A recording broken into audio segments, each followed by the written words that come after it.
Hey everyone, welcome back to the channel. Today I'm diving into a heated debate. Should Medicaid require able-bodied adults to work? Senator John Kennedy of Louisiana thinks so, and he's making waves with his recent op-ed. Could this be the key to improving healthcare and getting people back into the workforce? Let's break it down.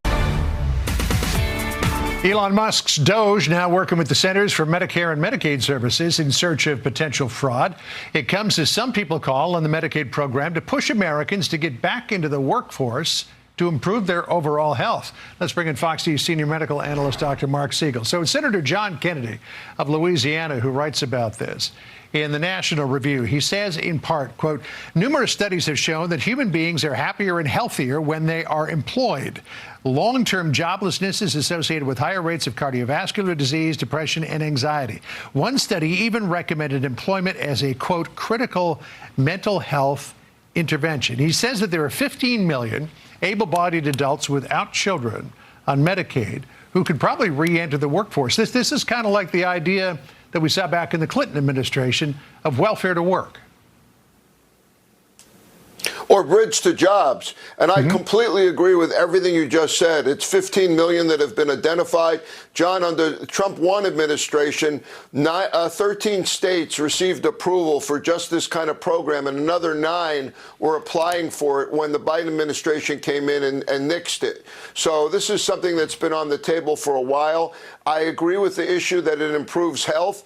I also think, by the way, that it's tied in with something else you're going to ask me about, which is people that are using Medicaid in the wrong way. They might have a way to make money, but they don't tie it in with their health insurance. So essentially, Medicaid is part of a nanny state. You know, the vast majority of people in this country get their insurance by working for it, and they're proud of it, and they might even take a job a little less than they want in order to get the health insurance to provide for their family. With Medicaid, it's uncoupled, and the federal government pays 70% of Medicaid across the board. So even though it's a state-administered program to a large extent, it's mostly a federal funded program, and fraud and abuse and misuse of Medicaid is a federal crime. So, what's Kennedy saying? In his op-ed, he argues that employment isn't just about earning a paycheck. It's crucial for mental and physical well-being, and he's got research to back it up. Studies show that long-term unemployment is linked to depression, anxiety, and even heart disease. Kennedy points out that there are around 15 million able-bodied adults without children currently on Medicaid. He believes many of them could return to the workforce, improving their health and reducing dependency on government assistance. But is he right? Let's dig deeper. Now, I want to come to that now because nearly 1 in 4 Americans are on Medicaid. The costs are approaching $1 trillion a year, which is unsustainable. And now Doge is planning on going through it with a fine-tooth comb. Here's a statement from CMS on the collaboration with Doge. It says in part, quote, CMS has 2 senior agency veterans, one focused on policy and one focused on operations, who are leading the collaboration with Doge, including ensuring appropriate access to CMS systems and technology. We're taking a thoughtful approach to see where there may be opportunities for more effective and efficient use of resources in line with meeting the goals of President Trump. Do you think that there might be some waste, fraud, or abuse in the system that Doge uncovers? There's no question. I see that every single day. You can, in some places, order a wheelchair every single year under Medicaid or rent one. You know, there's a lot of services that aren't needed. There's no control over it. The same thing with drugs.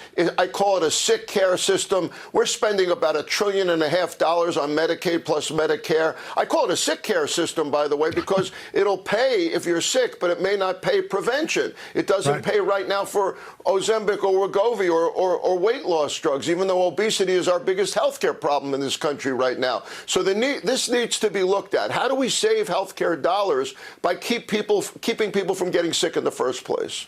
Well, I can already hear the other side screaming from the rooftops about this. So we'll see where it goes. Doc, always great to see you. Thank you.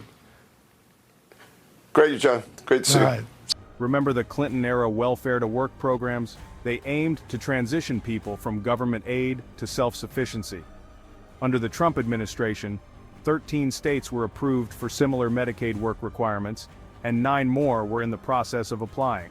But when the Biden administration took over, those plans were scrapped. Supporters argue that requiring work for Medicaid would follow the same logic as employer-sponsored health insurance, where people work, earn benefits, and take pride in providing for themselves and their families. But does it actually work? Medicaid spending is skyrocketing, nearing $1 trillion a year. That's a serious burden on taxpayers. Work requirements could help curb abuse while promoting self-reliance. Now, you know there's always another side to the story. Critics are already calling this idea cruel and impractical.